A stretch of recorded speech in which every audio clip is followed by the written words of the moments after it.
ಹಾಸನದಲ್ಲಿ ಸಚಿವ ಶಿವಲಿಂಗೇಗೌಡರ ಮಹತ್ವದ ಸುದ್ದಿಗೋಷ್ಠಿ ನಡೆದಿದೆ. ಹಾಸನ ಜಿಲ್ಲಾಧಿಕಾರಿ ಕಚೇರಿಯಲ್ಲಿ ಇಂದು ರಾಜ್ಯ ಅಬಕಾರಿ ಹಾಗೂ ಹಾಸನ ಜಿಲ್ಲಾ ಉಸ್ತುವಾರಿ ಸಚಿವ ಕೆಎಂ ಶಿವಲಿಂಗೇಗೌಡ ಅವರು ಸುದ್ದಿಗೋಷ್ಠಿಯನ್ನ ನಡೆಸಿದ್ದಾರೆ. ಜಿಲ್ಲೆಯ ವಿವಿಧ ಸಮಸ್ಯೆಗಳು, ರೈತರ ಬೆಳೆ ವಿಮೆ ಪರಿಹಾರ, ಅಬಕಾರಿ ನೀತಿ ಹಾಗೂ ಹಾಸನಾಂಬೆ ಜಾತ್ರೆಯ ಸಿದ್ಧತೆ ಕುರಿತು ಸಚಿವರು ಮಾಹಿತಿಯನ್ನ ಹಂಚಿಕೊಂಡಿದ್ದಾರೆ. ರೈತರ ಬೆಳೆ ವಿಮೆ ಪರಿಹಾರದಲ್ಲಿ ರೈತರಿಗೆ ಹೆಚ್ಚಿನ ಅನುಕೂಲವನ್ನ ಕಲ್ಪಿಸುವ ಬಗ್ಗೆ ಮಾತನಾಡಿದ ಸಚಿವರು, ಎನ್ಡಿಆರ್ಎಫ್ ಮಾರ್ಗಸೂಚಿಯಂತೆ ರಾಜ್ಯ ಮತ್ತು ಕೇಂದ್ರದ ಪಾಲುದಾರಿಕೆಯಲ್ಲಿ ಪರಿಹಾರವನ್ನ ನೀಡಲಾಗುತ್ತದೆ. ಹಾಗಾಗಿ ರೈತರ ಸಮಸ್ಯೆಗಳನ್ನ ಕೇಂದ್ರದ ಗಮನಕ್ಕೂ ಕೂಡ ತರುವುದಾಗಿ ಈ ಸಂದರ್ಭದಲ್ಲಿ ಹೇಳಿದ್ದಾರೆ. ಬೆಳೆ ವಿಮೆ ಹಾಗೂ ರೈತರ ಸಮಸ್ಯೆಗಳ ಕುರಿತು ಸದನದಲ್ಲಿ ಚರ್ಚಿಸಲು ಅವಕಾಶ ಸಿಗಲಿಲ್ಲ. ವಿರೋಧ ಪಕ್ಷದವರ ಗದ್ದಲದಿಂದ ಸದನ ಕಲಾಪ ಮೊಟಕುಗೊಂಡ ಹಿನ್ನೆಲೆಯಲ್ಲಿ ರಾಜ್ಯದ ರೈತರ ಸಮಸ್ಯೆಗಳ ಕುರಿತು ಕೇಂದ್ರ ಸರ್ಕಾರಕ್ಕೆ ನೇರವಾಗಿ ವರದಿಯನ್ನ ಸಲ್ಲಿಸುವುದಾಗಿ ಸಚಿವರು ತಿಳಿಸಿದ್ದಾರೆ. ಒಂದು ಪ್ರಧಾನಮಂತ್ರಿ ಫಸಲ್ ಬಿಮಾ ಯೋಜನೆ ಅಂತೇಳಿ ಕೇಂದ್ರ ರಾಜ್ಯ ಸರ್ಕಾರಗಳು ಎರಡೂ ಜಂಟಿಯಾಗಿ ಒಂದು ರೈತರ ಬೆಳೆಗೋಸ್ಕರನೇ ಒಂದು ಇನ್ಶೂರೆನ್ಸನ್ನು ತಂದರು. ಹೊಸದಾಗಿ 2014ರಲ್ಲಿ ತಂದ ಮೇಲೆ ಅದು ಸ್ವಲ್ಪ ಏಜೆನ್ಸಿಗಳಿಗೆ ಪಾರಾಗಿತ್ತು.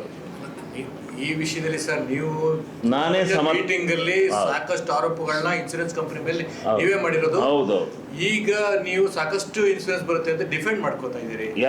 ಅಲ್ಲ, ಇನ್ಸೂರೆನ್ಸ್ ಯಾಕೆ ಬರುತ್ತೆ ಅಂತ ಹೇಳ್ತೀನಿ ಕೇಳಿ. ಆ ಕಾನೂನು ಏನಾಯ್ತು ಅಂತ ಅದನ್ನ ತಿಳ್ಕೊಳ್ಳಿ. ನಾವು ಮಾಡಿದ ಹೋರಾಟದ ಫಲ ಕೊನೆಗೆ ಏನು ಮಾನದಂಡಗಳಿದ್ವಲ್ಲ, ಆ ಮಾನದಂಡಗಳೆಲ್ಲ ಬೆಳೆ ವಿಮೆ ಕೊಡಬೇಕಾದ್ರೆ ತಾಲೂಕ್ ಆಸ್ ಎ ಯೂನಿಟ್, ತಾಲೂಕಿನಲ್ಲಿ ಎಲ್ಲೋ ಒಂದು ತಾಲೂಕಿನಲ್ಲಿ ಯಾವುದೋ ಒಂದು ಪಂಚಾಯತಿನಲ್ಲಿ ಒಂದು ಕಡೆ ಆದರೆ ಒಂದು 10 ಶಾಂಪಲ್ ಟೆಸ್ಟ್ ಮಾಡಿ ಆ ಶಾಂಪಲಿನ ಆಧಾರದ ಮೇಲೆ ಎಷ್ಟು % ನಷ್ಟ ಐತಿ ಅಂತ ಕಂಡುಹಿಡಿತಾ ಇದ್ರು. ಆವಾಗ ಏನು ಮಾಡೋರು, ಅವರು ಆ್ಯಪ್ನಲ್ಲಿ ಬಂದು ಎಲ್ಲಿ ಯಾರು ಪ್ರೈವೇಟ್ ಬೋರ್ವೆಲ್ನಲ್ಲಿ ನೀರು ಹೊಡೆದು ಒಳ್ಳೆ ಬೆಳೆ ಬೆಳೆದಿರ್ತಾನೆ, ಹೆಸರು ಕಾಳು, ಯಾರೋ ಒಬ್ಬ ಪ್ರೈವೇಟ್ನಲ್ಲಿ ನೀರು ಬಿಟ್ಬಿಟ್ಟಾನೆ, ಎರಡದ ನೀರು ಮಳೆ ಬಂದಿದೆ, ಇನ್ನೊಂದದ ಬರದಲ್ಲ ಹೋಗಿದೆ, ಅದು ಬಿಡರು. ಈಗ ಏನು ರೆಕ್ಟಿಫೈ ಆಗಿದೆ ಅಂದರೆ, ಬೆಳೆ ಇಳುವರಿ ಒಂದು ಆಧಾರ ಅಲ್ಲ, ಬೆಳೆ ಹೋಗಿದೆ ಅಂತೇಳಿ ಇದನ್ನು ಕೊಟ್ಮೇಲೆ, ವರದಿ ತೀರ್ಮಾನ ಆದಮೇಲೆ ಯಾವುದೇ ಸಮೀಕ್ಷೆ ಮಾಡೋಂಗಿಲ್ಲ. ಬೆಳೆನೇ ಬಿತ್ತದೇ ಇದ್ರೇ ಅವನು ಬೆಳೆ ವಿಮೆ ಕಟ್ಟಿದರೆ 25% ಅವತ್ತು ಎಷ್ಟು ದಿವಸದೊಳಗೆ, ಒಂದು 15 ದಿವಸದೊಳಗಡೆ ಅವನಿಗೆ ಇನ್ಶೂರೆನ್ಸ್ ಹೋಗಬೇಕು. ಬೆಳೆ ಬಿದ್ದು ಕಟ್ಟಿದ ಮೇಲೆ ಅವನು ವಿಮೆ ಆದಮೇಲೆ ಬೆಳೆ ಕ್ರಾಪ್ ಕಟಿಂಗ್ ಆದರೆ ಕ್ರಾಪ್ ಕಟಿಂಗ್ ಅವಶ್ಯಕತೆ ಇಲ್ಲ ಟೋಟಲಿ ಹಿಂದೆ ಎಷ್ಟು ಬೇಕಾದ್ರೂ ಹೋಗಿ ಕೊಡ್ಬೋದಾಯ್ತು. ಈಗ 80% ಇನ್ಶೂರೆನ್ಸನ್ನ ರೈತರ ಪಾಲಿಗೆ ಕೊಡಲೇಬೇಕು ಅಂತಕ್ಕಂಥ ಕಾನೂನಾಗಿದೆ. ಇಲ್ಲ ಅಂದರೆ ನಮ್ಮದೇ ಬೇರೆ ನಿಮ್ಮದೇ ಬೇರೆ, ಕೇಂದ್ರನೇ ಬೇರೆ ರಾಜ್ಯನೇ ಬೇರೆ, ನಾವು ಮಾಡ್ಕೊಳ್ಳೋಣ, ನೀವು ಇನ್ಶೂರೆನ್ಸ್ ಮಾಡಿ ಲಟ್ಟಕ್ಕೆ ಹೋಯಿತು. MLAಗಳೆಲ್ಲ ಹೋರಾಟ ಮಾಡಿ ಕೊನೆಗಿಲ್ಲ 20% ಎಕ್ಸ್ಪೆಂಡಿಚರ್ಗೆ ಇಟ್ಕೊಂಡು 80% ರೈತರಿಗೆ ಕೊಡಲೇಬೇಕು. ಈಗ ನಿಮ್ಮ ತಾಲೂಕಲ್ಲಿ ಹೆಚ್ಚು ಕಮ್ಮಿ 80% ಬಿತ್ತನೆ ಆಗಿಲ್ಲ. ನಮ್ಮಲ್ಲಿ ಬಹಳ ಕಡಿಮೆ, ಜಿಲ್ಲೆನಲ್ಲೇ ನಮ್ಮಲ್ಲೇ ಕಡಿಮೆ. ಚನ್ನರಾಯಪಟ್ಟಣ ನಮ್ಮದು ಇದೇ ಕಡಿಮೆ. ಅದಕ್ಕೆ ಏನು ಮಾಡಿದ್ದಾರೆ, ನಮ್ಮಲ್ಲಿ ಈ ಬಿತ್ತನೆ ಆಗಿರೋದಕ್ಕೆ ಇನ್ಶೂರೆನ್ಸ್ ಕಟ್ಟಿರೋದು ಕಡಿಮೆ, ಬಿತ್ತನೆ ಆಗದೆ ಇರೋದಕ್ಕೆ. ಅದಕ್ಕೆ ಇನ್ಶೂರೆನ್ಸ್ ಕಟ್ಟಿಬಿಟ್ಟಿದ್ರೆ ಈಗ ಬಂದ್ಬಿಡೋದು ದುಡ್ಡು, ಒಂದು 14,000 ರೂಪಾಯಿ ತನಕ ಸಿಗೋದು. ಈಗ ರಾಗಿ ಇದೆಲ್ಲ ನಾವು ಸರ್ವೆ ಮಾಡಿದ ಮೇಲೆ ಸ್ವಲ್ಪ ಇನ್ಶೂರೆನ್ಸನ್ನು ಜಾಸ್ತಿ 2 ಲಕ್ಷ ಚಿಲ್ಲರೆ ಜನ ಕಟ್ಟಿದ್ದಾರೆ. ಒಳ್ಳೆ ದುಡ್ಡು ಬರುತ್ತೆ. ಅದು ಒಂದು ಆಧಾರ. ಅದಾದಮೇಲೆ ನಾವು ಕೊಟ್ಟಿರೋ ವರದಿ ಮೇಲೆ ಈ ಸಾರಿ ಚರ್ಚೆ ಆಗಬೇಕಾಯ್ತು. ಈ ವಿಧಾನಸಭೆಯಲ್ಲಿ ಚರ್ಚೆ ಆಗಿ ಸಂಪೂರ್ಣವಾದಂಥ ವರದಿಯನ್ನು ಕೇಂದ್ರ ಸರ್ಕಾರಕ್ಕೆ ನಾವು ತಲುಪಿಸ್ಬೇಕು. ಹಿಂಗೆ ಆಗಿದೆ ಅಂತ ಆ ವರದಿ ಕೇಂದ್ರ ಅಸೆಂಬ್ಲಿಲಿ ನಡೆದಂಥ ಚರ್ಚೆ, ಸರ್ಕಾರದ ವರದಿಯಲ್ಲಿ ಹೋದ್ಮೇಲೆ ಅವರು ಒಂದು ಕಮಿಟಿನ ಇಲ್ಲಿ ಕಳಿಸ್ತಾರೆ. ಅವರು ಕಳಿಸಿ ಆದಮೇಲೆ ಜಾಯಿಂಟ್ ಸರ್ವೆ ಆಗಿ ಇಷ್ಟು ಪ್ರಮಾಣದಲ್ಲಿ ಆಗಿದೆ ಅಂತೇಳಿ NDRF ಗೈಡ್ಲೈನ್ಸ್ ಪ್ರಕಾರ ಅವ್ರದ್ದು 50%, ನಮ್ಮದು 50% ಸೇರಿ ಮತ್ತೊಂದು ಅದೇ ಅವನು ಇನ್ಶೂರೆನ್ಸ್ ತಗೊಂಡಿದ್ರೂ ಕೂಡ ಅವನಿಗೇನೆ NDRF ಗೈಡ್ಲೈನ್ಸ್ ಪ್ರಕಾರ ಮತ್ತೆ ಎಕರೆಗಿಷ್ಟು ಇಂಥ ಬೆಳೆಗಿಷ್ಟು ಅಂತೇಳಿ ತೀರ್ಮಾನ ಆಗುತ್ತೆ. ಅದಕ್ಕೊಂದು ಕಮಿಟಿ ಇದೆ. ಆ ಕಮಿಟಿ ತೀರ್ಮಾನ ಆದಾಗ ರೈತರಿಗೆ ದುಡ್ಡು ಬರಬೇಕು. ಆದರೆ ಈ ಸಾರಿ ಚರ್ಚೆ ಆಗಿಲ್ಲ ಅಸೆಂಬ್ಲಿನಲ್ಲಿ. ನಾವು ಹೇಳಿದ್ದೀವಿ ನೆನ್ನೆ ದಿವಸ ಎಲ್ಲ ಚರ್ಚೆ ಆಗದೇ ಇದ್ರೂ ನೀವು ಏನು ನಾವುಗಳು ಹೋಗಿ ಇದು ಮಾಡಿದ್ವಿ ಅದು ಕ್ಯಾಬಿನೆಟ್ಟಲ್ಲಿ ಇಟ್ಟು ಅನುಮೋದನೆ ಮಾಡಿ ಕೇಂದ್ರ ಸರ್ಕಾರ ಕಳಿಸ್ಕೊಡಿ. ಅಲ್ಲಿಂದ ಅವ್ರು ಬಂದು ಅಧ್ಯಯನ ಮಾಡಿ.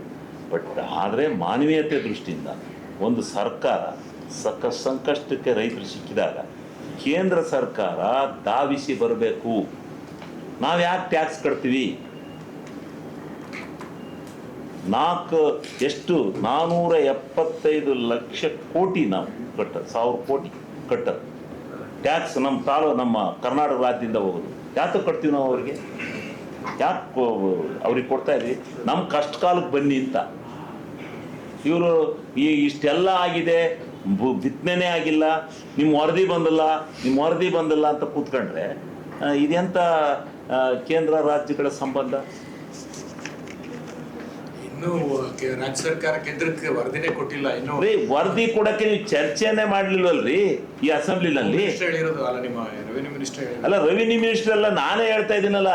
ನಾವು ಎಷ್ಟು ಬಡ್ಕೊಂಡು ನೀವು ಆಮೇಲೆ ಎಷ್ಟು ದಿವಸ ಕೂತ್ಕಿಡ್ರಪ್ಪ. ಇದೊಂದು ವರದಿನ ಮಂಡನೆ ಮಾಡಿ ಚರ್ಚೆ ಮಾಡಿಬಿಟ್ಟು ಕೇಂದ್ರಕ್ಕೆ ಕಳ್ಸೋಣ. ಆಮೇಲೆ ನೀವು ಇನ್ನೂ 8 ದಿವಸ ಬೇಕಾದ್ರೆ ನಡೆಸ್ಕೊಳ್ಳಿ, ನೀವು ಇದು ಮಾಡ್ಕೊಳ್ಳಿ, ಪ್ರತಿಭಟನೆ ಮಾಡ್ಕೊಳ್ಳಿ ಅಂತ. ನಿಮಗೆ ರೈತರ ಬಗ್ಗೆ ಕಾಳಜಿ ಇಲ್ವಾ ಹಂಗಾರೆ?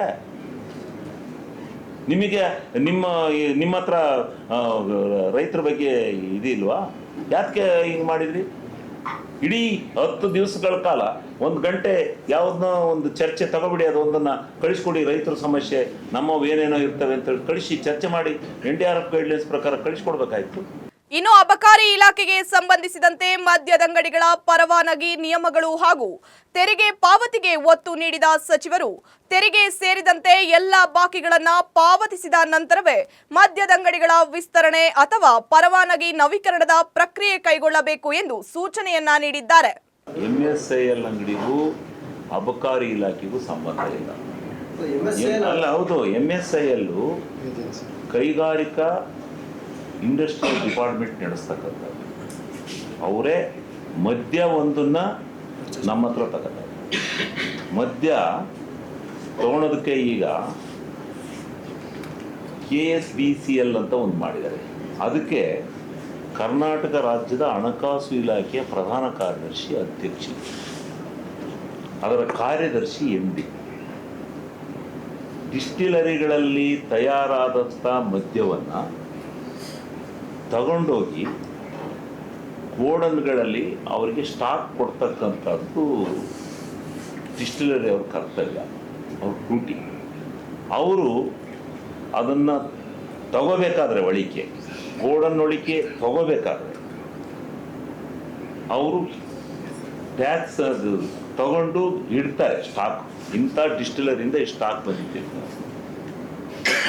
ಅದನ್ನು ಹೊರಗೆ ತರಬೇಕಾದ್ರೆ ಯಾರು ಡಿಸ್ಟ್ರಿಬ್ಯೂಟರ್ಸ್ ಇರ್ತಾನೆ ಅವನು ವಿತ್ ಟ್ಯಾಕ್ಸ್ ಪೇ ಮಾಡಿ ಈಚೆ ಕಡೆಗೆ ತರಬೇಕು.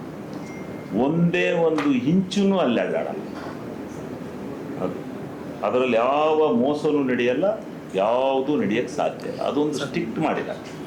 ಅದು ಹೊಣೆಗಾರಿಕೆನೇ ಪೂರ್ಣ ಹಣಕಾಸು ಇಲಾಖೆ ಕೊಟ್ಟಿದ್ದಾರೆ.